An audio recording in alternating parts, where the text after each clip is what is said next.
Exam hall, ಆ ಗಡಿಯಾರದ ಮುಳ್ಳು ಟಿಕ್ ಟಿಕ್ ಅಂತ ಓಡ್ತಾ ಇರುತ್ತೆ. ಹೌದು, ಆ ಟೆನ್ಷನ್. ಕೈಯಲ್ಲಿ ಪೆನ್ ಹಿಡ್ಕೊಂಡಿರ್ತೀವಿ, ಪ್ರಶ್ನೆ ಪತ್ರಿಕೆ ಕಣ್ಣು ಮುಂದಿರುತ್ತೆ. ಈ ಪ್ರಶ್ನೆಗೆ ಉತ್ತರ ಏನು ಅಂತ ನಮ್ಗೆ ಚೆನ್ನಾಗಿ ಗೊತ್ತಿರುತ್ತೆ. ಮನೆಯಲ್ಲಿ ನೂರಾರು ಬಾರಿ ಓದಿರ್ತೀವಿ ಕೂಡ. ಖಂಡಿತ. ಆದ್ರೆ ಆ ಕ್ಷಣದಲ್ಲಿ ಮೆದುಳು ಸಂಪೂರ್ಣವಾಗಿ ಬ್ಲ್ಯಾಂಕ್ ಆಗ್ಬಿಡುತ್ತೆ. ಅಂದ್ರೆ ಎಲ್ಲಿಂದ ಶುರು ಮಾಡ್ಬೇಕು, ಯಾವ ವಾಕ್ಯದ ನಂತರ ಯಾವ ವಾಕ್ಯ ಬರಿಬೇಕು ಅನ್ನೋದೇ ಮರ್ತೋಗಿ ಒಂಥರ ವಿಪರೀತ ಪ್ಯಾನಿಕ್ ಶುರುವಾಗುತ್ತೆ. ಹೌದು, ಪ್ಯಾನಿಕ್. ಈ ಅನುಭವ ಬಹುತೇಕ ಎಲ್ರಿಗೂ ಆಗಿರುತ್ತೆ ಅಲ್ವಾ? ಇಂದಿನ ಈ ಆಳವಾದ ವಿಶ್ಲೇಷಣೆಗೆ ಸ್ವಾಗತ. ಇಂದು ನಾವು ಈ ಸಮಸ್ಯೆಯ ಮೂಲವನ್ನು ಹುಡುಕಲಿದ್ದೇವೆ ಮತ್ತು ಇದಕ್ಕೆ ಪರಿಹಾರವನ್ನೂ ಕೂಡ. ಹೌದು, ನಮ್ಮ ಇಂದಿನ ಮೂಲವಸ್ತು ಡಾಕ್ಟರ್ ಸುಜೇಂದ್ರ ಪ್ರಕಾಶ್ ಅವರು ಬರೆದಿರುವ the architects method precision practice for exam success ಕೃತಿಯಿಂದ ಆಯ್ದುಕೊಂಡಿರುವ 29ನೇ ರಹಸ್ಯ. ಇದು ನಿಜಕ್ಕೂ ಒಂದು ಅದ್ಭುತವಾದ ಕಾನ್ಸೆಪ್ಟ್. ಹೌದು, ಈ ಮೂಲ ಪರೀಕ್ಷಾ ಸಿದ್ಧತೆ ಬಗ್ಗೆ ಇರುವ ಸಾಂಪ್ರದಾಯಿಕ ಗ್ರಹಿಕೆಗಳನ್ನ ಸಂಪೂರ್ಣವಾಗಿ ಬುಡಮೇಲು ಮಾಡುತ್ತೆ. ನಾವು ಮನೆಯಲ್ಲಿ ಅಭ್ಯಾಸ ಮಾಡುವ ಒಂದು ಅತಿದೊಡ್ಡ ತಪ್ಪು ಯಾವುದು ಮತ್ತು ಒಂದು ಆಶ್ಚರ್ಯಕರವಾದ ಮಾನಸಿಕ ತಂತ್ರವನ್ನು ಬಳಸಿ ಮೆದುಳಿನ ಆಲೋಚನಾ ವಿಧಾನವನ್ನೇ ಹೇಗೆ ಬದಲಾಯಿಸಬಹುದು ಅನ್ನೋದನ್ನ ನಾವಿಂದು ಚರ್ಚೆ ಮಾಡಲಿದ್ದೇವೆ. ಖಂಡಿತ.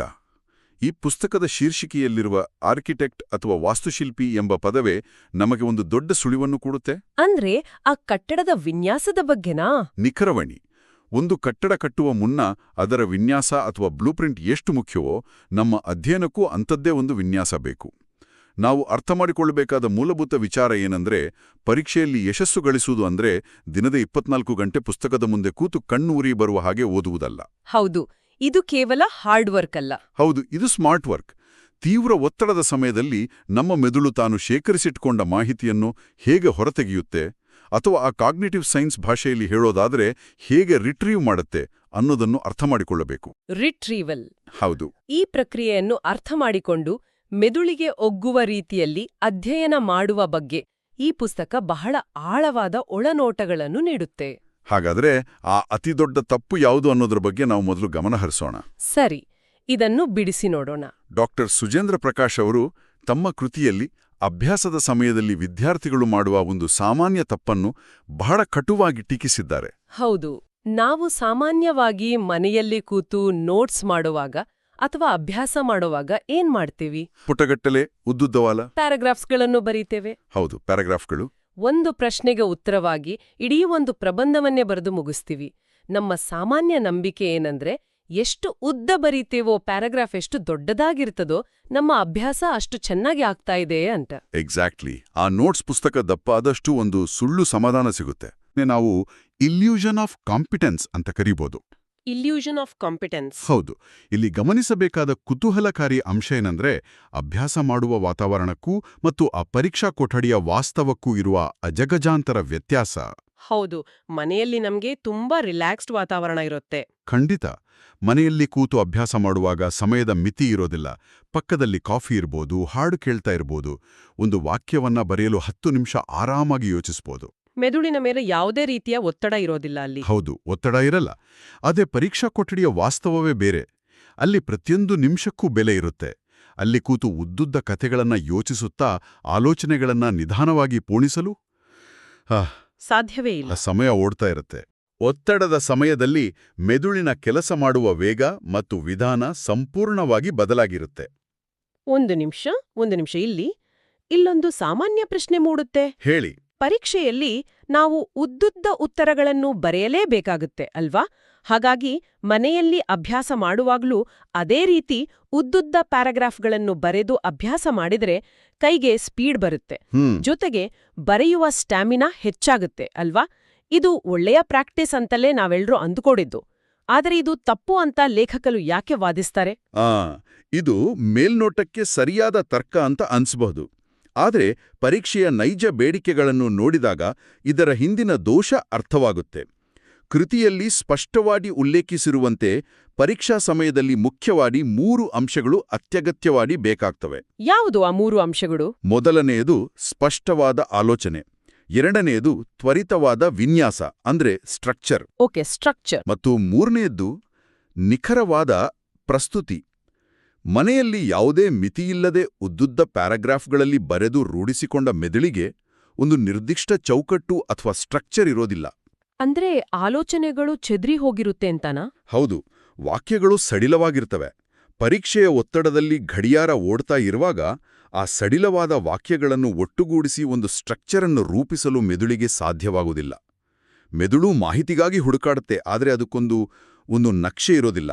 ಓಹೋ, ಅಂದ್ರೆ ಮೆದುಳಿನಲ್ಲಿ ಮಾಹಿತಿ ಇರುತ್ತೆ, ಆದ್ರೆ ಆ ಮಾಹಿತಿಯನ್ನು ಹೇಗೆ ಜೋಡಿಸ್ಬೇಕು ಅನ್ನೋ ವಿನ್ಯಾಸದ ಕೊರತೆ ಇರುತ್ತೆ ಅಂತಾಯ್ತು. ನಿಖರವಾಗಿ. ಒತ್ತಡದ ಪರಿಸ್ಥಿತಿಯಲ್ಲಿ ಮೆದುಳು ಯಾವಾಗ್ಲೂ ಒಂದು ವಿನ್ಯಾಸವನ್ನು ಹುಡುಕುತ್ತೆ. ಆ ವಿನ್ಯಾಸ ಸಿಗದೇ ಇದ್ದಾಗ ಅದು ಬ್ಲ್ಯಾಂಕ್ ಆಗುತ್ತೆ. ಹೌದು, ಇದು ತುಂಬಾನೇ ನಿಜ. ಇದೇ ಕಾರಣಕ್ಕೆ ಪರೀಕ್ಷೆ ಮುಗಿದು ಹೊರಬಂದ 5 ನಿಮಿಷದಲ್ಲಿ ಮೆದುಳು ರಿಲ್ಯಾಕ್ಸ್ ಆದ ತಕ್ಷಣ ಅರೆ ಇದಕ್ಕೆ ಉತ್ತರ ಹೀಗ್ ಬರಿಬೇಕಿತ್ತಲ್ಲ ಅಂತ ಪೂರ್ತಿ ಉತ್ತರ ನೆನ್ಪಾಗತ್ತೆ. ಅಯ್ಯೋ ಹೌದು, ಎಷ್ಟೋ ಸಲ ಹೀಗಾಗಿದೆ. ಹೊರಗಡೆ ಬಂದ ತಕ್ಷಣ ಎಲ್ಲವೂ ನೆನ್ಪಾಗುತ್ತೆ. ಯಾಕೆಂದ್ರೆ ಆಗ ಪರೀಕ್ಷೆಯ ಆತಂಕ ಇಳಿದಿರುತ್ತೆ. ಅಭ್ಯಾಸದ ಸಮಯದಲ್ಲಿ ನಾವು ಮೆದುಳಿಗೆ ಆ ಸ್ಟ್ರಕ್ಚರನ್ನು ಕಟ್ಟಿಕೊಡದೇ ಇರುವುದೇ ಈ ಎಲ್ಲ ಆತಂಕಕ್ಕೂ ಮೂಲ ಕಾರಣ. ಹಾಗಾದ್ರೆ ಈ ಸಮಸ್ಯೆಗೆ ಇದಕ್ಕೆ ಪರಿಹಾರ ಏನು? ಈ ವಿನ್ಯಾಸದ ಕೊರತೆಯನ್ನು ನೀಗಿಸುವುದು ಹೇಗೆ? ಇಲ್ಲಿಯೇ ನಾವು ಡಾಕ್ಟರ್ ಸುಜೇಂದ್ರ ಪ್ರಕಾಶ್ ಅವರ ಆ ರಹಸ್ಯ 29 ಕಡೆಗೆ ಬರಬೇಕು. ಹೌದು, ಸೀಕ್ರೆಟ್ 29. ಈ ರಹಸ್ಯವು ಸರಿಯಾದ ಅಭ್ಯಾಸ ವಿಧಾನವನ್ನು ಅತ್ಯಂತ ಕಟ್ಟುನಿಟ್ಟಾಗಿ ಹೇಳಿಕೊಡುತ್ತೆ. ಅವರು ನೀಡುವ ನಿಯಮಗಳು ಬಹಳ ಸ್ಪಷ್ಟವಾಗಿವೆ. ಆ ನಿಯಮಗಳೇನು ಅಂತ ನೋಡೋಣ. ಮೊದಲನೆಯ ನಿಯಮ ಏನಂದ್ರೆ, ಅಭ್ಯಾಸ ಮಾಡುವಾಗ ಎಂದಿಗೂ ಯಾವುದೇ ಕಾರಣಕ್ಕೂ ಪೂರ್ಣ ಪ್ಯಾರಾಗ್ರಾಫ್ಗಳನ್ನು ಬರೆಯಲೇಬಾರದು. ಓ. ಬದಲಿಗೆ ಉತ್ತರಗಳನ್ನು 1, 2, 3, 4 ಹೀಗೆ ಸಂಖ್ಯೆಗಳಿರುವ ಅಂಶಗಳ ಅಂದ್ರೆ ನಂಬರ್ಡ್ ಪಾಯಿಂಟ್ಸ್ ರೂಪದಲ್ಲಿ ಮಾತ್ರ ಬರೆಯಬೇಕು. ಹೌದು, ನಂಬರ್ಡ್ ಪಾಯಿಂಟ್ಸ್. ಮತ್ತು ಆ ಅಂಶಗಳನ್ನು ಬರೆಯೋದಕ್ಕೂ ಲೇಖಕರು ಒಂದು ಕಟ್ಟುನಿಟ್ಟಾದ ಸೂತ್ರವನ್ನೂ ನೀಡಿದ್ದಾರಲ್ವಾ? ಹೌದು. ಪ್ರತಿ ಅಂಶಕ್ಕೂ ಇರುವ ನಿಯಮ ಏನಂದ್ರೆ, ಒಂದು ಅಂಶದಲ್ಲಿ ಕೇವಲ ಒಂದೇ ಒಂದು ಐಡಿಯಾ ಅಥವಾ ವಿಚಾರ ಇರಬೇಕು. ಒಂದೇ ಐಡಿಯಾ. ಅದು ಒಂದೇ ವಾಕ್ಯದಲ್ಲಿರಬೇಕು ಮತ್ತು ಅತ್ಯಂತ ಸ್ಪಷ್ಟ ಹಾಗೂ ಚುಟುಕಾಗಿರಬೇಕು. ಅಂದ್ರೆ ಸಿಂಪಲ್ ಆಗಿ ಹೇಳ್ಬೇಕು ಅಂದ್ರೆ ಒಂದು ಪಾಯಿಂಟ್ ಒಳಗೆ ಮತ್ತೆರಡು ಉಪವಿಚಾರಗಳನ್ನ ತುರುಕುವಂತಿಲ್ಲ. ಖಂಡಿತ ತುರುಕುವಂತಿಲ್ಲ. ಒಂದು ಸಂಖ್ಯೆ, ಒಂದು ವಾಕ್ಯ, ಒಂದು ವಿಚಾರ ಅಷ್ಟೇ. ಇದೇ ಆರ್ಕಿಟೆಕ್ಟ್ಸ್ ಮೆಥಡ್ನ ಅದರ ಜೀವಾಳ. ಇದು ಕೇಳಲು ಬಹಳ ಸರಳವಾಗಿದೆ, ಆದರೆ ಇದನ್ನು ಕಾರ್ಯರೂಪಕ್ಕೆ ತರೋದು ಹೇಗೆ ಅಂತ ಅರ್ಥ ಮಾಡ್ಕೊಳ್ಳಲು ನಾವೊಂದು ಉದಾಹರಣೆಯನ್ನ ತೆಗೆದುಕೊಳ್ಳೋಣ. ಸರಿ. ಉದಾಹರಣೆಗೆ ಪರಿಸರ ವಿಜ್ಞಾನದಲ್ಲಿ ಬರುವ ಆ ನೀರಿನ ಚಕ್ರ ಅಂದ್ರೆ ವಾಟರ್ ಸೈಕಲ್ ಬಗ್ಗೆ ಒಂದು ಪ್ರಶ್ನೆ ಇದೆ ಅಂದ್ಕೊಳ್ಳಿ. ಸಾಮಾನ್ಯವಾಗಿ ವಿದ್ಯಾರ್ಥಿಗಳು ತಮ್ಮ ನೋಟ್ಸ್ನಲ್ಲಿ ಹೇಗೆ ಬರೀತಾರೆ? ಸೂರ್ಯನ ಬಿಸಿಲಿಗೆ ನದಿ ನೀರು ಕಾವೇರಿ ಅಂತ ಶುರು ಮಾಡ್ತಾರೆ. ಹೌದು, ಸೂರ್ಯನ ಬಿಸಿಲಿಗೆ ನದಿ ಮತ್ತು ಸಮುದ್ರದ ನೀರು ಕಾವೇರಿ ಆವಿಯಾಗಿ ಮೇಲಕ್ಕೆ ಹೋಗ್ತದೆ. ನಂತರ ಅದು ಅಲ್ಲಿ ತಂಪಾಗಿ ಮೋಡಗಳಾಗಿ ಮಾರ್ಪಡ್ತದೆ. ಆ ಮೋಡಗಳು ಗಾಳಿಗೆ ಚಲಿಸುತ್ತಾ ಮಳೆಯ ರೂಪದಲ್ಲಿ ಮತ್ತೆ ಭೂಮಿಗೆ ಬೀಳುತ್ತವೆ. ಹೀಗೆ. ಹೌದು, ಮಳೆಯಾಗಿ ಭೂಮಿಗೆ ಬೀಳುತ್ತದೆ. ಆ ನೀರು ಮತ್ತೆ ನದಿಗಳನ್ನು ಸೇರುತ್ತದೆ. ಹೀಗೆ ಒಂದು ದೊಡ್ಡ ಪ್ಯಾರಾಗ್ರಾಫ್ ಬರೆದಿರ್ತಾರೆ. ಈಗ ಇದೇ ಮಾಹಿತಿಯನ್ನು ರಹಸ್ಯ 29ರ ಪ್ರಕಾರ ಬರೆಯೋದಾದ್ರೆ ಹೇಗೆ ಬರಿಬೇಕು? ಆ ದೊಡ್ಡ ಪ್ಯಾರಾಗ್ರಾಫ್ ಅನ್ನು ಅಭ್ಯಾಸ ಮಾಡುವಾಗ ನಾವು ಕೇವಲ 4 ಸ್ಪಷ್ಟ ಸಂಖ್ಯೆಯುಕ್ತ ಅಂಶಗಳಾಗಿ ವಿಭಜಿಸಬೇಕು. ಅಂದ್ರೆ ಪಾಯಿಂಟ್ಸ್ ಆಗಿ? ಹೌದು. ಪಾಯಿಂಟ್ 1, ಸೂರ್ಯನ ಶಾಖದಿಂದ ನೀರು ಆವಿಯಾಗುತ್ತದೆ. ಇದರಲ್ಲಿ ಒಂದೇ ಐಡಿಯಾ ಇದೆ, ಎವಾಪರೇಷನ್. ಹೌದು, ಕ್ಲಿಯರ್ ಆಗಿದೆ. ಪಾಯಿಂಟ್ 2, ಆವಿಯಾದ ನೀರು ಮೇಲೆ ಹೋಗಿ ಮೋಡವಾಗುತ್ತದೆ. ಇದು ಕಾಂಡೆನ್ಸೇಷನ್. ಓಕೆ. ಪಾಯಿಂಟ್ 3, ಮೋಡಗಳು ತಂಪಾಗಿ ಮಳೆಯ ರೂಪದಲ್ಲಿ ಭೂಮಿಗೆ ಬೀಳುತ್ತದೆ. ಇದು ಪ್ರೆಸಿಪಿಟೇಷನ್. ಮತ್ತು ಪಾಯಿಂಟ್ 4, ಮಳೆನೀರು ಮತ್ತೆ ನದಿ ಮತ್ತು ಸಮುದ್ರವನ್ನು ಸೇರುತ್ತದೆ. ಇದು ಕಲೆಕ್ಷನ್. ಅಷ್ಟು ದೊಡ್ಡ ಪ್ಯಾರಾಗ್ರಾಫ್ ಕೇವಲ 4 ಚಿಕ್ಕ ವಾಕ್ಯಗಾಯಿತು. ಅಭ್ಯಾಸ ಮಾಡುವಾಗ ಕೇವಲ ಈ 4 ಚಿಕ್ಕ ವಾಕ್ಯಗಳನ್ನು ಮಾತ್ರ ಬರೀಬೇಕು, ಆ ದೊಡ್ಡ ಕಥೆಯನ್ನಲ್ಲ. ಆದ್ರೆ ಇಲ್ಲಿ ನನ್ನದೊಂದು ದೊಡ್ಡ ಪ್ರಶ್ನೆ ಇದೆ. ಹೇಳಿ. ಒಂದು ವೇಳೆ ಪರೀಕ್ಷೆಯಲ್ಲಿ ಇದೇ ಪ್ರಶ್ನೆಗೆ 10 ಅಂಕಗಳು ಇದ್ರೆ ವಿದ್ಯಾರ್ಥಿ ಕೇವಲ ಈ 4 ಚಿಕ್ಕ ವಾಕ್ಯಗಳನ್ನು ಬರೆದ್ರೆ 10 ಅಂಕ ಸಿಗುತ್ತಾ? ಖಂಡಿತ ಇಲ್ಲ. ಹೌದಲ್ವಾ? ಪರೀಕ್ಷೆಯಲ್ಲಿ ವಿವರಣೆ ಬೇಕೇ ಬೇಕು. ಅಭ್ಯಾಸದ ಸಮಯದಲ್ಲಿ ಕೇವಲ ಈ ಚಿಕ್ಕ ವಾಕ್ಯಗಳನ್ನು ಮಾತ್ರ ನೆನಪಿಟ್ಟುಕೊಂಡ್ರೆ ಪರೀಕ್ಷಾ ಕೊಠಡಿಯಲ್ಲಿ ಉದ್ದವಾದ ಪ್ರಬಂಧ ಬರೆಯುವುದು ಹೇಗೆ? ವಿದ್ಯಾರ್ಥಿಗಳಿಗೆ ಬರೆಯಲು ವಿಷಯವೇ ಸಿಗೋದಿಲ್ವಲ್ವಾ? ಇದು ಅಪಾಯಕಾರಿಯಲ್ವಾ? ಇದು ಬಹಳ ಅತ್ಯುತ್ತಮವಾದ ಪ್ರಶ್ನೆ. ಮತ್ತು ಇದೇ ಪ್ರಶ್ನೆ ಬಹಳಷ್ಟು ಜನರನ್ನು ಗೊಂದಲಕ್ಕೆ ದೂಡುತ್ತೆ. ಹೌದು, ಸಹಜವಾದ ಗೊಂದಲ ಇದು. ಇಲ್ಲಿ ನಾವು ಒಂದು ವಿಚಾರವನ್ನು ಸ್ಪಷ್ಟವಾಗಿ ಅರ್ಥ ಮಾಡ್ಕೊಳ್ಬೇಕು. ಅಭ್ಯಾಸ ಬೇರೆ, ಪರೀಕ್ಷೆ ಬೇರೆ. ಓಕೆ. ಅಭ್ಯಾಸದ ಸಮಯದಲ್ಲಿ ಯಾರನ್ನೂ ಇಂಪ್ರೆಸ್ ಮಾಡೋ ಅವಶ್ಯಕತೆ ಇಲ್ಲ. ಮನೆಯಲ್ಲಿ ಬರೆದ ನೋಟ್ಸನ್ನು ಯಾರೂ ಮೌಲ್ಯಮಾಪನ ಮಾಡೋದಿಲ್ಲ. ನಿಜ. ಅಭ್ಯಾಸವೆಂದರೆ ಅದು ಕೇವಲ ನಮ್ಮ ಮನಸ್ಸನ್ನು ಆ ಮೆದುಳಿನ ಒಂದು ವಿನ್ಯಾಸಕ್ಕೆ ಒಗ್ಗಿಸುವ ಪ್ರಕ್ರಿಯೆ. ಇದು ಕಟ್ಟಡ ಕಟ್ಟುವ ಮುನ್ನ ಆರ್ಕಿಟೆಕ್ಟ್ ಬರೆಯುವ ಬ್ಲೂಪ್ರಿಂಟ್ ಇದ್ದ ಹಾಗೆ. ಬ್ಲೂಪ್ರಿಂಟ್ನಲ್ಲಿ ಕೇವಲ ಗೆರೆಗಳಿರ್ತವೆ, ಗೋಡೆಗಳಿರೋದಿಲ್ಲ. ಹೌದು, ಬರೀ ಲೈನ್ಸ್ ಇರುತ್ತೆ. ಆದರೆ ಆ ಗೆರೆಗಳೇ ಇಡೀ ಕಟ್ಟಡಕ್ಕೆ ಆಧಾರ. ಅಂದ್ರೆ ಅಭ್ಯಾಸದ ಸಮಯದಲ್ಲಿ ನಮ್ಮ ಗುರಿ ಪೂರ್ಣ ಪ್ರಮಾಣದ ಉತ್ತರವನ್ನು ಸೃಷ್ಟಿಸುವುದಲ್ಲ, ಬದಲಾಗಿ ಆ ಉತ್ತರದ ಅಸ್ಥಿಪಂಜರವನ್ನು, ಆ ಸ್ಕೆಲಿಟನ್ ಅನ್ನು ನಿರ್ಮಿಸುವುದು ಅಂತ ಅರ್ಥೈಸಬಹುದಾ? 100% ಸತ್ಯ. ಅಭ್ಯಾಸದ ವೇಳೆ ಒಂದು ಕಷ್ಟಕರವಾದ ಉತ್ತರವನ್ನು 5 ಸ್ಪಷ್ಟ ಪ್ರತ್ಯೇಕ ಅಂಶಗಳಲ್ಲಿ ಬರೆಯಲು ಮತ್ತು ನೆನಪಿಟ್ಟುಕೊಳ್ಳಲು ಮೆದುಳಿಗೆ ಸಾಧ್ಯವಾದರೆ ಆ 5 ಅಂಶಗಳೇ ಉತ್ತರದ ಅಸ್ಥಿಪಂಜರವಾಗ್ತವೆ. ಸ್ಕೆಲಿಟನ್ ರೆಡಿ ಆಯ್ತು. ಹೌದು. ಪರೀಕ್ಷಾ ಕೊಠಡಿಯಲ್ಲಿ ಅಗತ್ಯ ಬಿದ್ದಾಗ ಆ ಪ್ರತಿಯೊಂದು ಅಂಶವನ್ನು 2 ವಾಕ್ಯಗಳಾಗಿ ಸುಲಭವಾಗಿ ವಿಸ್ತರಿಸಬಹುದು. ಹೇಗೆ? ಉದಾಹರಣೆಗೆ, ಸೂರ್ಯನ ಶಾಖದಿಂದ ನೀರು ಆವಿಯಾಗುತ್ತದೆ ಎಂಬ ಒಂದೇ ಪಾಯಿಂಟ್ ಅನ್ನು ಪರೀಕ್ಷಾ ಕೊಠಡಿಯಲ್ಲಿ ವಿದ್ಯಾರ್ಥಿ ತನ್ನ ಸ್ವಂತ ಭಾಷೆಯಲ್ಲಿ ಬೇಸಿಗೆಯ ದಿನಗಳಲ್ಲಿ ಸೂರ್ಯನ ಶಾಖ ಹೆಚ್ಚಾದಾಗ ಸಮುದ್ರ ಮತ್ತು ನದಿಗಳಲ್ಲಿನ ನೀರು ಕಾವೇರಿ ಆವಿಯಾಗಿ ಮೇಲಕ್ಕೆ ಏರುತ್ತದೆ ಎಂದು ವಿಸ್ತರಿಸಿ ಬರೆಯಬಹುದು. ಓ ಹೌದು. ಯಾಕಂದ್ರೆ ಮೂಲ ಐಡಿಯಾ ಆ ಪಾಯಿಂಟ್ 1 ಅಂತ ಸ್ಪಷ್ಟವಾಗಿ ಮೆದುಳಿನಲ್ಲಿ ಅಚ್ಚಾಗಿರುತ್ತೆ. ಅಂದ್ರೆ ಬೇಸ್ ಸ್ಟ್ರಾಂಗ್ ಆಗಿರುತ್ತೆ. ಹೌದು. ಆದರೆ ಅಭ್ಯಾಸವೇ ಅಸ್ಪಷ್ಟವಾದ ಪ್ಯಾರಾಗ್ರಾಫ್ಗಳಲ್ಲಿದ್ರೆ ಪರೀಕ್ಷೆಯಲ್ಲಿ ಏಕಾಏಕಿ ಅದನ್ನು ವಿನ್ಯಾಸಬದ್ಧವಾಗಿ ಬರೆಯಲು ಯಾವ ಮ್ಯಾಜಿಕ್ ಕೂಡ ಸಹಾಯ ಮಾಡೋದಿಲ್ಲ. ಇದು ನಿಜಕ್ಕೂ ಕಣ್ಣು ತೆರೆಸುವ ವಿಚಾರ. ಅಂದ್ರೆ ನಾವು ನಮ್ಮ ಮೆದುಳಿಗೆ ಕೇವಲ ಆ ಕೋರ್ ಐಡಿಯಾಗಳನ್ನು ಮಾತ್ರ ಕೊಡಬೇಕು. ಉಳಿದಂತೆ ಆ ವಾಕ್ಯಗಳನ್ನು ಬೆಳೆಸುವ, ಆ ಶೃಂಗರಿಸುವ ಕೆಲಸವನ್ನು ಮೆದುಳು ಪರೀಕ್ಷಾ ಕೊಠಡಿಯಲ್ಲೇ ತಾನಾಗಿಯೇ ಮಾಡ್ಕೊಳ್ಳುತ್ತೆ. ಎಕ್ಸಾಕ್ಟ್ಲಿ. ಇಲ್ಲಿ ವಿಚಾರ ಇನ್ನಷ್ಟು ರೋಚಕವಾಗುತ್ತೆ ನೋಡಿ. ಈ ಪಾಯಿಂಟ್ ಬೈ ಪಾಯಿಂಟ್ ವಿಧಾನದ ಆ ಮಾನಸಿಕ ಪ್ರಯೋಜನಗಳನ್ನು, ಅಂದ್ರೆ ಸೈಕಲಾಜಿಕಲ್ ಬೆನಿಫಿಟ್ಸ್ ಅನ್ನು ನೋಡಿದಾಗ ಇದು ಎಷ್ಟು ಶಕ್ತಿಶಾಲಿ ಅಂತ ಅರ್ಥ ಆಗುತ್ತೆ. ಅಂಶಗಳ ರೂಪದಲ್ಲಿ ಬರೆದಾಗ ಮೆದುಳು ಮಾಹಿತಿಯನ್ನು ಅತ್ಯಂತ ವ್ಯವಸ್ಥಿತವಾಗಿ ಸಂಘಟಿಸುತ್ತೆ. ಹೌದು, ಆರ್ಗನೈಸ್ ಮಾಡುತ್ತೆ. ಒಂದು ಪ್ಯಾರಾಗ್ರಾಫ್ ಓದಿದಾಗ ಅದರಲ್ಲಿ ಎಷ್ಟು ಮುಖ್ಯ ವಿಚಾರಗಳಿವೆ ಅಂತ ತಕ್ಷಣಕ್ಕೆ ನಮ್ಗೆ ತಿಳಿಯೋದಿಲ್ಲ. ಆದ್ರೆ ಅದೇ ಮಾಹಿತಿಯನ್ನು 5 ಪಾಯಿಂಟ್ಗಳಲ್ಲಿ ಬರೆದಾಗ ಓಕೆ, ಇಲ್ಲಿ 5 ವಿಚಾರಗಳಿವೆ ಅಂತ ಕಣ್ಣಿಗೆ ಮತ್ತು ಮೆದುಳಿಗೆ ಸ್ಪಷ್ಟವಾಗಿ ಅರಿವಾಗುತ್ತೆ. ಹೌದು.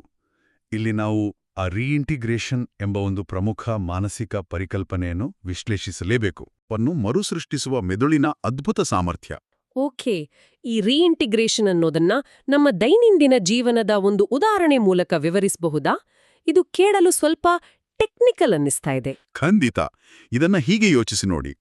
ನಾವು ರೇಡಿಯೋದಲ್ಲಿ ಒಂದು ಹಳೆಯ ಹಾಡಿನ ಕೇವಲ ಮೊದಲ 2 ಸೆಕೆಂಡುಗಳ ಮ್ಯೂಸಿಕ್ ಕೇಳ್ತೀವಿ. ಹೌದು. ಆ 2 ಸೆಕೆಂಡ್ ಮ್ಯೂಸಿಕ್ ಕೇಳಿದ ತಕ್ಷಣ ಏನಾಗುತ್ತೆ? ಇಡೀ ಹಾಡಿನ ಸಾಹಿತ್ಯ, ಆ ಹಾಡು ಕೇಳಿದಾಗಿನ ಹಳೆಯ ನೆನಪುಗಳು ಎಲ್ಲವೂ ಒಮ್ಮೆಲೆ ಮೆದುಳಿನಲ್ಲಿ ಫ್ಲಾಶ್ ಆಗುತ್ತೆ. ಅರೆ ಹೌದಲ್ವಾ, ನಾವು ಆ ಹಾಡನ್ನು ಪೂರ್ತಿಯಾಗಿ ಹಾಡೋಕೆ ಶುರು ಮಾಡ್ತೀವಿ. ಹೌದು. ಆ ಸಣ್ಣ ಮ್ಯೂಸಿಕ್ ಬಿಟ್ ಇಡೀ ಹಾಡನ್ನು ರಿಟ್ರೀವ್ ಮಾಡಲು ಸಹಾಯ ಮಾಡುತ್ತೆ. ಓಕೆ. ಅಥವಾ ಒಂದು ಸ್ವೆಟರ್ನ ಒಂದು ಸಣ್ಣ ದಾರವನ್ನು ಎಳೆದರೆ ಇಡೀ ಸ್ವೆಟರ್ ಬಿಚ್ಕೊಳ್ಳುತ್ತಲ್ಲ, ಹಾಗೆ. ವಾವ್, ಇದು ಅದ್ಭುತವಾದ ಹೋಲಿಕೆ. ನಾವು ಮಾಹಿತಿಯನ್ನು ಕೇವಲ ಒಂದು ವಾಕ್ಯದ ಸಂಖ್ಯೆಗಳಿರುವ ಅಂಶಗಳಾಗಿ ವಿಭಜಿಸಿದಾಗ ಆ ಪ್ರತಿಯೊಂದು ವಾಕ್ಯವೂ ಒಂದೊಂದು ಸುಳಿವು, ಅಂದ್ರೆ ಕ್ಯೂ ಆಗಿ ಕೆಲಸ ಮಾಡುತ್ತೆ. ಅಂದ್ರೆ ಪರೀಕ್ಷೆಯಲ್ಲಿ ಆ ಸೂರ್ಯಮ ಶಾಖೆ ಎಂಬ ಒಂದು ಪಾಯಿಂಟ್ ನೆನ್ಪಾದ್ರೆ ಸಾಕು, ಅದರ ಹಿಂದಿರುವ ಇಡೀ ಕಾನ್ಸೆಪ್ಟ್ ಮೆದುಳಿನಲ್ಲಿ ತಾನಾಗಿಯೇ ಬಿಚ್ಕೊಳ್ಳುತ್ತೆ. ಹೌದು. ಜೊತೆಗೆ ಸಂಖ್ಯೆಗಳನ್ನು ಬಳಸೋದ್ರಿಂದ ಆಗುವ ಲಾಭಗಳ ಬಗ್ಗೆಯೂ ನಾವು ಮಾತನಾಡಬೇಕು. ಪ್ಯಾರಾಗ್ರಾಫ್ ಬರ್ದ್ರೆ ಅದರಲ್ಲಿ ಎಷ್ಟು ವಿಚಾರಗಳಿವೆ ಅಂತ ಲೆಕ್ಕ ಇಲ್ಲೋದಿಲ್ಲ. ಆದ್ರೆ ಆ 1, 2, 3 ಅಂತ ನಂಬರ್ ಹಾಕಿದಾಗ ಏನಾಗುತ್ತೆ? ನಾವು ಮಾಹಿತಿಯನ್ನು ಕ್ವಾಂಟಿಫೈ ಮಾಡಿದಾಗೆ ಆಗುತ್ತೆ. ಕ್ವಾಂಟಿಫೈ ಅಂದ್ರೆ ಸಂಖ್ಯೆಗಳಲ್ಲಿ ಅಳೆದ ಹಾಗೆ. ಹೌದು. ಒಂದು ನಿರ್ದಿಷ್ಟ ಪ್ರಶ್ನೆಗೆ ಉತ್ತರವಾಗಿ ನನ್ನ ಬಳಿ 7 ಅಂಶಗಳಿವೆ ಅಂತ ಮೆದುಳಿಗೆ ಮೊದಲೇ ತಿಳಿದಿದ್ರೆ ಪರೀಕ್ಷೆಯ ಸಮಯದಲ್ಲಿ ಆ 7 ಅಂಶಗಳನ್ನು ಹೊರತೆಗೆಯುವುದು ಬಹಳ ಸುಲಭವಾಗುತ್ತೆ. 1, 2, 3 ಹೀಗೆ ಮೆದುಳು ಒಂದೊಂದೇ ಫೈಲನ್ನು ತೆರೆಯುತ್ತಾ ಹೋಗುತ್ತೆ. ಅಂದ್ರೆ ನನಗೆ ಈಗ 3 ಪಾಯಿಂಟ್ ನೆನಪಾಗಿದೆ, ಇನ್ನು 4 ಪಾಯಿಂಟ್ ನೆನಪಾಗ್ಬೇಕಿದೆ ಅಂತ ಮೆದುಳು ತನ್ನನ್ನು ತಾನೇ ಗೈಡ್ ಮಾಡ್ಕೊಳ್ಳುತ್ತೆ. ಹೌದು. ಒಂದು ಟಾರ್ಗೆಟ್ ಇರುತ್ತೆ ಮೆದುಳಿಗೆ. ಮೆದುಳಿಗೆ ತಾನು ಏನನ್ನು ಹುಡುಕಬೇಕು ಎನ್ನುವ ಗುರಿ ಸ್ಪಷ್ಟವಾಗಿರುತ್ತೆ. ಈ ಸ್ಪಷ್ಟತೆಯಿಂದಾಗಿಯೇ ಆ ಅನಗತ್ಯ ಗೊಂದಲ ಕಡಿಮೆಯಾಗುತ್ತೆ, ಪರೀಕ್ಷಾ ಕೊಠಡಿಯ ಭಯ ಮಾಯವಾಗುತ್ತೆ. ಮತ್ತು ಇನ್ನೊಂದು ಮುಖ್ಯವಾದ ವಿಷಯ, ಏನು? ಒಂದೇ ವಿಚಾರವನ್ನು ಮತ್ತೆ ಮತ್ತೆ ಬೇರೆ ಬೇರೆ ವಾಕ್ಯಗಳಲ್ಲಿ ಬರೆಯುವ ಆ ಪುನರಾವರ್ತನೆ, ರೆಪಿಟಿಷನ್ ಸಂಪೂರ್ಣವಾಗಿ ನಿಲ್ಲುತ್ತೆ. ಸಮಯದ ಉಳಿತಾಯ ಕೂಡ ಆಗತ್ತೆ. ಹೌದು. ಒಂದೇ ಪಾಯಿಂಟನ್ನು ಎಳೆದು ಬರೆಯುವುದು ತಪ್ಪುತ್ತೆ. ಇಷ್ಟೇ ಅಲ್ಲದೆ ಈ ವಿಧಾನವನ್ನು ನಾವು ಕೇವಲ ಬರೆಯುವವರ ದೃಷ್ಟಿಯಿಂದ ಮಾತ್ರವಲ್ಲದೆ ಮೌಲ್ಯಮಾಪಕರ ಅಂದ್ರೆ ಎಕ್ಸಾಮಿನರ್ಸ್ ದೃಷ್ಟಿಯಿಂದಲೂ ನೋಡ್ಬೇಕು. ಇದು ಬಹಳ ಮುಖ್ಯವಾದ ಪಾಯಿಂಟ್. ಹೌದು. ಪರೀಕ್ಷೆಯ ಅಂತಿಮ ಗುರಿ ಅಂಕಗಳನ್ನು ಗಳಿಸುವುದು ತಾನೆ. ಒಬ್ಬ ಮೌಲ್ಯಮಾಪಕನ ಪರಿಸ್ಥಿತಿಯನ್ನು ಊಹಿಸ್ಕೊಳ್ಳಿ. ಅವರು ದಿನಕ್ಕೆ 100 ಉತ್ತರ ಪತ್ರಿಕೆಗಳನ್ನು ಓದ್ಬೇಕಾಗತ್ತೆ. ವಿದ್ಯಾರ್ಥಿಗಳು ಬರೆದ ಆ ಪುಟಗಟ್ಟಲೆ ಅಕ್ಷರಗಳು ದಟ್ಟವಾಗಿರುವ ಎಲ್ಲಿ ಶುರುವಾಗಿ ಎಲ್ಲಿಗೆ ಮುಗಿಯುತ್ತೆ ಅಂತ ತಿಳಿಯದ ಪ್ಯಾರಾಗ್ರಾಫ್ಗಳನ್ನು ಓದುವುದು ಅವರಿಗೆ ಎಷ್ಟು ಆಯಾಸ ತರಿಸ್ಬೋದಲ್ವಾ? ಖಂಡಿತ. ಅದ್ರಲ್ಲಿ ಮುಖ್ಯವಾದ ವಿಚಾರ ಎಲ್ಲಿದೆ ಅಂತ ಅವರು ಹುಡುಕೊಂಡು ಕೂರ್ಲು ಸಾಧ್ಯನಾ? ಖಂಡಿತ ಸಾಧ್ಯವಿಲ್ಲ. ಮೌಲ್ಯಮಾಪಕರಿಗೆ ಕಿರಿಕಿರಿ ಆದ್ರೆ ಅಂಕಗಳು ಕಡಿಮೆಯಾಗುವ ಸಾಧ್ಯತೆಯೇ ಹೆಚ್ಚು. ಹೌದು, ಅದು ಹ್ಯೂಮನ್ ಸೈಕಾಲಜಿ. ಅದರ ಬದಲು ಅತ್ಯಂತ ಸ್ಪಷ್ಟವಾಗಿ 1, 2, 3, 4 ಅಂತ ಪಟ್ಟಿ ಮಾಡಲಾದ ಮುಖ್ಯಾಂಶಗಳನ್ನು ಹೊಂದಿರುವ ಉತ್ತರವನ್ನು ನೋಡಿದ ತಕ್ಷಣ ಏನಾಗುತ್ತೆ? ಮೌಲ್ಯಮಾಪಕರಿಗೆ ಉತ್ತರವನ್ನು ಓದುವುದು ಸುಲಭವಾಗುತ್ತೆ. ಅವರು ಹುಡುಕ್ತಿರುವ ಕೀವರ್ಡ್ಸ್ ತಕ್ಷಣ ಕಣ್ಣಿಗೆ ಬೀಳುತ್ತೆ. ಹೌದು, ಆ ಸ್ಪಷ್ಟವಾದ ಅಂಶಗಳು ವಿಷಯದ ಮೇಲಿನ ಹಿಡಿತವನ್ನೇ ಎತ್ತಿ ತೋರಿಸ್ತವೆ. ಮೌಲ್ಯಮಾಪಕರಿಗೆ ನಿಮ್ಮ ಉತ್ತರ ಪತ್ರಿಕೆಯನ್ನು ಅರ್ಥ ಮಾಡಿಕೊಳ್ಳಲು ಎಷ್ಟು ಸುಲಭ ಮಾಡಿಕೊಡ್ತೇವೋ ಅಷ್ಟು ಸುಲಭವಾಗಿ ಅಂಕಗಳು ಒಲಿಯುತ್ತವೆ ಅನ್ನೋದು ಎಲ್ಲರಿಗೂ ತಿಳಿದಿರುವ ಗುಟ್ಟು. ಹೌದು. ಮೌಲ್ಯಮಾಪಕರ ಮೆದುಳಿಗೂ ಆ ಕಾಗ್ನಿಟಿವ್ ಈಸ್ ಅಂದ್ರೆ ಮಾನಸಿಕ ನಿರಾಳತೆ ಬೇಕಿರುತ್ತೆ. ಖಂಡಿತವಾಗಿ ಬೇಕಿರುತ್ತೆ. ಪಾಯಿಂಟ್ ಬೈ ಪಾಯಿಂಟ್ ಬರೆದಾಗ ಆ ನಿರಾಳತೆ ಸಿಗುತ್ತೆ. ಹಾಗಾದ್ರೆ ಇವೆಲ್ಲದರ ಒಟ್ಟಾರೆ ಸಾರಾಂಶವೇನು? ಡಾಕ್ಟರ್ ಸುಜೇಂದ್ರ ಪ್ರಕಾಶ್ ಅವರ ಆ 29ನೇ ರಹಸ್ಯ ನಮ್ಗೆ ಕಲಿಸುವ ಆ ಅಂತಿಮ ಪಾಠ ಬಹಳಷ್ಟು ಸ್ಪಷ್ಟವಾಗಿದೆ. ಏನದು? ಅಭ್ಯಾಸ ಮಾಡುವಾಗ ಉದ್ದುದ್ದ ಪ್ಯಾರಾಗ್ರಾಫ್ಗಳನ್ನು ಬರೆಯುವ ಮೋಹವನ್ನು ನಾವು ಬಿಡ್ಬೇಕು. ಎಷ್ಟೇ ದೊಡ್ಡ ಮತ್ತು ಸಂಕೀರ್ಣವಾದ ಮಾಹಿತಿ ಇದ್ದರೂ ಅದನ್ನು ಚಿಕ್ಕ, ಸ್ಪಷ್ಟ ಮತ್ತು ಕೇವಲ ಒಂದು ವಾಕ್ಯದಲ್ಲಿರುವ ಸಂಖ್ಯೆಗಳಿರುವ ಅಂಶಗಳಾಗಿ ಅಂದ್ರೆ ನಂಬರ್ಡ್ ಪಾಯಿಂಟ್ಸ್ ಆಗಿ ವಿಭಜಿಸಿ ರೂಢಿಸಿಕೊಳ್ಬೇಕು. ಹಾಲು ಅಭ್ಯಾಸದ ಸಮಯದಲ್ಲಿ ನಾವು ಕಾಯ್ದುಕೊಳ್ಳುವ ಈ ಕಟ್ಟುನಿಟ್ಟಿದಾದ ಸ್ಪಷ್ಟತೆಯೇ ಪರೀಕ್ಷಾ ಕೊಠಡಿಯಲ್ಲಿ ಬಂಡೆಯಂತಹ ಆತ್ಮವಿಶ್ವಾಸವನ್ನು ತಂದುಕೊಡುತ್ತೆ. ಕತ್ತಲಿನಲ್ಲಿ ತಡಕಾಡುವ ಬದಲು ಆ ಮೆದುಳಿನಲ್ಲಿ ಒಂದು ಸ್ಪಷ್ಟವಾದ ನಕ್ಷೆ ಇರುತ್ತೆ. ಇದೇ ನಿಜವಾದ ಯಶಸ್ಸಿನ ಗುಟ್ಟು ಅಂತ ಹೇಳಬಹುದು. ಸ್ಪಷ್ಟತೆಯೇ ಇಲ್ಲಿ ಎಲ್ಲವೂ. ಖಂಡಿತ. ಈ ಚರ್ಚೆಯನ್ನು ಮುಕ್ತಾಯಗೊಳಿಸುವ ಮುನ್ನ ಒಂದು ಆಳವಾದ ವಿಚಾರವನ್ನು ಪ್ರಸ್ತಾಪಿಸಲು ಬಯಸ್ತೇನೆ. ಹೇಳಿ. ಇದು ಕೇವಲ ಪರೀಕ್ಷೆ ಬರೆಯುವ ವಿದ್ಯಾರ್ಥಿಗಳಿಗೆ ಮಾತ್ರ ಸೀಮಿತವೇ? ಬಹುಶಃ ಅಲ್ಲ. ಈ ಪಾಯಿಂಟ್ ಬೈ ಪಾಯಿಂಟ್ ಅಥವಾ ಸಂಕೀರ್ಣವಾದ ಮಾಹಿತಿಯನ್ನು ಚಿಕ್ಕ ಸಂಖ್ಯೆಯುಕ್ತ ವಾಕ್ಯಗಳಾಗಿ ವಿಭಜಿಸುವ ಈ ಮಾನಸಿಕ ವಿನ್ಯಾಸವನ್ನು ದೈನಂದಿನ ಜೀವನಕ್ಕೆ ಅನ್ವಯಿಸಿ ನೋಡಿ. ಜೀವನಕ್ಕೆ ಹೇಗೆ? ಕಚೇರಿಯಲ್ಲಿ ಒಂದು ಪ್ರಮುಖ ಪ್ರಸ್ತುತಿ ಅಂದ್ರೆ ಪ್ರೆಸೆಂಟೇಷನ್ ನೀಡುವಾಗ ಅಥವಾ ಜೀವನದಲ್ಲಿ ಒಂದು ಕಷ್ಟಕರವಾದ ನಿರ್ಧಾರವನ್ನು ತೆಗೆದುಕೊಳ್ಳುವಾಗ ನಮ್ಮ ತಲೆಯಲ್ಲಿ 100 ಗೊಂದಲಮಯ ಆಲೋಚನೆಗಳಿರ್ತವೆ.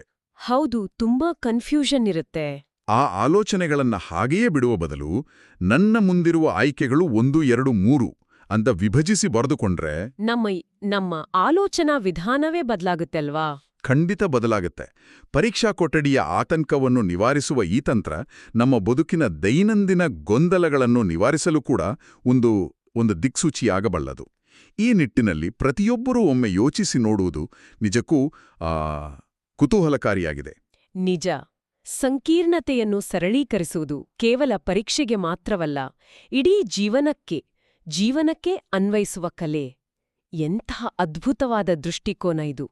ಮೆದುಳಿನ ಕೆಲಸ ಮಾಡುವ ರೀತಿಯನ್ನು ಅರ್ಥ ಮಾಡಿಕೊಂಡು ಅದಕ್ಕೆ ತಕ್ಕಂತೆ ನಮ್ಮ ಆಲೋಚನೆಗಳನ್ನು ವಿನ್ಯಾಸಗೊಳಿಸುವ ಈ ಆರ್ಕಿಟೆಕ್ಟ್ ಮೆಥಡ್ ನಿಜಕ್ಕೂ ಪ್ರತಿಯೊಬ್ಬರಿಗೂ ಉಪಯುಕ್ತವಾದದ್ದು. ಹೌದು, ಖಂಡಿತ. ಈ ಹೊಸ ದೃಷ್ಟಿಕೋನದೊಂದಿಗೆ ಇಂದಿನ ಈ ಆಳವಾದ ವಿಶ್ಲೇಷಣೆಯನ್ನು ನಾವು ಮುಕ್ತಾಯಗೊಳಿಸ್ತಾ ಇದ್ದೀವಿ. ಎಲ್ಲರಿಗೂ ಧನ್ಯವಾದಗಳು. ಮಾಹಿತಿ, ಜ್ಞಾನ ಮತ್ತು ಅದನ್ನು ಬದುಕಿಗೆ ಅನ್ವಯಿಸುವ ವಿಧಾನಗಳ ಬಗ್ಗೆ ಇನ್ನಷ್ಟು ಆಸಕ್ತಿದಾಯಕ ಚರ್ಚೆಗಳೊಂದಿಗೆ ಮುಂದಿನ ಬಾರಿ ಭೇಟಿಯಾಗೋಣ. ಅಲ್ಲಿಯವರೆಗೆ ಆಲೋಚನೆಗಳು ಸ್ಪಷ್ಟವಾಗಿರಲಿ ಮತ್ತು ನಿರ್ಧಾರಗಳು ಪಾಯಿಂಟ್ ಬೈ ಪಾಯಿಂಟ್ ನಿಖರವಾಗಿರಲಿ.